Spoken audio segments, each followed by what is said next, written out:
बाकी संभावित गठबंधन में जो भी पक्ष हो सकता है। विशेष रूप से हमने वहाँ के साथियों से ही कहा है कि आप वहाँ की परिस्थिति को ध्यान में रखते हुए निर्णय लीजिए, लेकिन अब तक कोई अंतिम रूप से विमर्श करने के उपरांत उन लोगों ने खबर नहीं की है। विमर्श करके बताएंगे, फिर हम आपको बता पाएंगे। ओवैसी से कोई बंगाल चुनाव को लेकर बातचीत आपकी?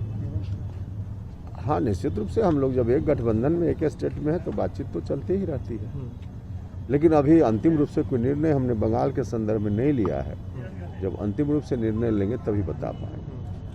बिहार में आज जेडीयू के नए प्रदेश अध्यक्ष बने हैं नीतीश कुमार ने, जिन्हें बनाया है वो आप ही की जाति से हैं। इस पर सबसे पहले क्या कहेंगे? अब जेडीयू का इंटरनल मामला है, इसमें मेरी क्या टिप्पणी है? सर, हाल के दिनों में मुख्यमंत्री जी से कोई बात हुई है या फिर मुलाकात हुई है? अब देखिए कब कब किससे क्या बात होती है हम सब रिकॉर्ड आपको बताएं, अब इसकी तो कोई ज़रूरत है नहीं। क्या आप मानते हैं कि तेजस्वी यादव जो है उन्होंने आज नीतीश कुमार को कहा है कि वो ब्लैकमेलर है? क्या नीतीश वाकई ब्लैकमेलर है? आप पुराने साथी रहे हैं उनके। अब किस संदर्भ में तेजस्वी ने कहा है, अब संदर्भ जानने के बाद ही कोई टिप्पणी मिली। कल नीतीश कुमार ने कहा था कि उन्हें धोखा मिला है, सारा बीजेपी पे था। इस संदर्भ में उन्होंने कहा है कि ब्लैकमेलर है।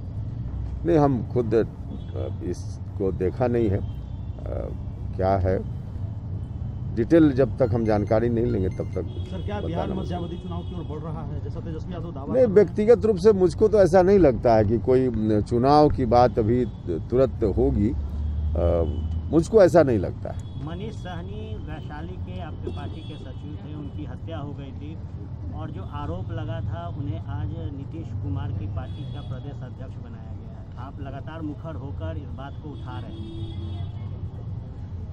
अब देखिए नीतीश जी ने क्या सोचकर बनाया यह तो उनका मामला है ना, अब इसमें हम क्या बताएंगे। पुलिस ने क्लीन चिट दी थी, कैसे देखें? देखिए मनीष सहनी एक होनहार नौजवान था, उसकी हत्या हुई। अब याद करके भी अंदर से मेरा मन रो उठता है, क्योंकि मेरे साथ छोटा भाई की तरह काम कर रहा था, होनहार था, भविष्य था उसका, लेकिन हत्या हो गई। अब इससे ज़्यादा बाकी चर्चा उस वक्त हो चुकी है जिस वक्त हत्या हुई थी। अब फिलहाल पॉलिटिकल संदर्भ में क्या फैसला नीतीश जी की पार्टी का इंटरनल है, उस पर मेरी कोई टिप्पणी नहीं है। चुनाव में आपकी वजह से सीएम नीतीश कुमार को काफ़ी नुकसान उठाना पड़ा था, ठीक है। आज कुशवाहा समाज से उन्होंने प्रदेश अध्यक्ष, क्या लगता है कि वो जो भरपाई करने की कोशिश कर रहे हैं, क्योंकि आप तो आ नहीं रहे हैं उधर? देखिए हम किसी का नुकसान करने के लिए राजनीति नहीं करते हैं, हम लोगों का भला कैसे हो इस बात को ध्यान में रखते हुए राजनीति करते हैं। और लोगों का भला हो उसके लिए शिक्षा का सवाल, जुडिशियरी का सवाल, स्वास्थ्य का सवाल, बेरोजगारी का सवाल हम उठाते रहे हैं, आज भी उठा रहे हैं और आगे भी उठाते रहेंगे। हमारी पार्टी मजबूती से काम आगे भी करती रहेगी। बाकी हमारे काम का एक्शन रिएक्शन जहां दूसरी जगह जो भी कुछ भी हो रहा होगा उनका मामला है। अच्छा, उमेश कुशवाहा को बधाई देंगे?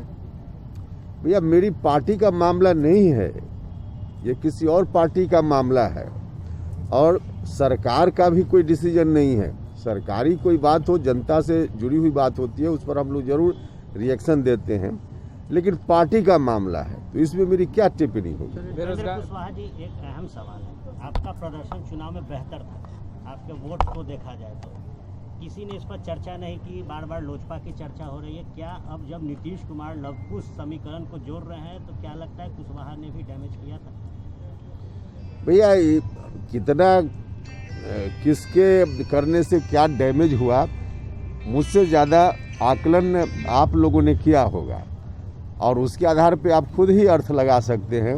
अब तो इलेक्शन कमीशन का रिकॉर्ड है कि कहाँ किस कैंडिडेट ने कितना वोट प्राप्त किया, किससे किसका नुकसान हुआ या किससे किसका भला हुआ, कोई भी देख सकता है। सर आप मौजूदा गठबंधन के साथी हैं या फिर वाकई कोई खीर पक रही है, जैसे कि बात मुलाकात के बाद कयास लग रहे थे? क्यास लगाने वाले भी आप ही लोग हैं ना। हम जानते हैं कि कुछ दिन के बाद, खरमास के बाद आप ही लोग कहिएगा कि नीतीश कुमार के यहाँ उपेंद्र कुशवाहा की दाल नहीं गली। आप ही लोग दाल गलवा रहे थे बेवजह और फिर आप ही कहिएगा, तो उस पर मेरा कोई कंट्रोल तो है नहीं। सर उस मुलाकात का वाकई कोई मतलब नहीं था। अरे भाई क्यों नहीं, मुख्यमंत्री हैं बिहार की जनता, कोई मिलेगी उसमें। हम मेरी भी मुलाकात हुई, इसको आप दूसरे अर्थ में क्यों जोड़ कर देख रहे हैं? फिर जरूरत होगी फिर हम मिलेंगे। हो सकता है कि कोई काम हो, जैसे शिक्षा का सवाल हम ले रहे हैं, हमारा डिमांड शिक्षा के संदर्भ में तब भी था, आज भी है, और जब तक मांग पूरी नहीं होगी तब तक रहेगा। आपकी शिक्षा की वैसी मांग- परिस्थिति में हो सकता है कि शिक्षा के सवाल को लेकर, जनता के कोई अन्य सवालों को लेकर कभी फिर मुलाकात हो सकती है मेरी। जो आपका एजेंडा है शिक्षा को लेकर, अगर नीतीश कुमार मानते हैं तो क्या आपका समर्थन रहेगा? मतलब कि आप ने एनडीए पहले में उनसे जाएंगे? बात कीजिए कि मान लें, आप तो हम बात कर ही जनता रहे के हैं हित में जाके। नहीं, हम जब बात करेंगे क्या उस पर डिसीजन होगा फिर बताएंगे ना। मानव श्रृंखला का बिहार में बड़ा इतिहास रहा है। तेजस्वी यादव भी मानव श्रृंखला बनाने जा रहे हैं किसानों के लिए, कैसे देखते हैं? नहीं, किसानों के लिए कोई भी आंदोलन होता है तो मुझको लगता है कि अच्छा काम है, आप कोई रहिए। करे अच्छा काम। आप रहिएगा। नहीं, अभी हम उसके संदर्भ में हम नहीं बता पाएंगे, क्योंकि हमारी कोई बात किसी से नहीं है उस आंदोलन के संदर्भ में। लेकिन मेरी पार्टी खुद आंदोलन किसानों के मुद्दा को लेकर करती रही है, और पिछले दिनों जो किसान लोग आज आंदोलन में हैं उनकी मांगों के समर्थन में जो देश बंद हुआ था उस वक्त भी हमारी पार्टी का समर्थन था, तो हम लोग खुद भी करते रहते हैं। शुक्रिया। शुक्रिया सर। जी आर्यन भैया, आर्यन भैया।